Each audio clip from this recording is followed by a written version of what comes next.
it's created optimism and it's created unity.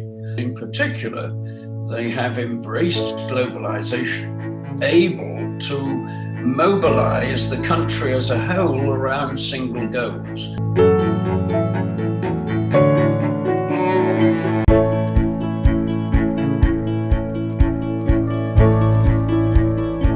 The success of the party is really taking China forward, rejuvenating China. We have to look at the party in relation to the previous 100 years, those years of, as you say, century of humiliation. So it's a transformation of the mood of the country.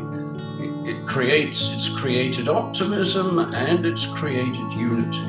And those are great achievements in the mood of the country. According to Albrow, there are three major reasons for CPC's success in transforming China. First, he is impressed that the CPC has been firmly sticking to the path of socialism with Chinese characteristics. It's maintained this drive to unify Chinese society, and it continues with that.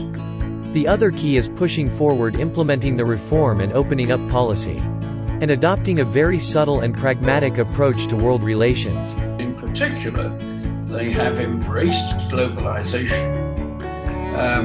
They've adopted an open policy towards the rest of the world, a reform policy, one which allows foreign companies to invest in China, which encourages trade with China, but at the same time protects Chinese property rights and ability to control its own affairs. So it's not unqualified globalization. The third reason for the CPC's success lies in its capability, said Albrow. He believes China's fighting against the COVID-19 pandemic is a good example to demonstrate the feature of the CPC governance. The Communist Party is able to mobilize the country as a whole around single goals.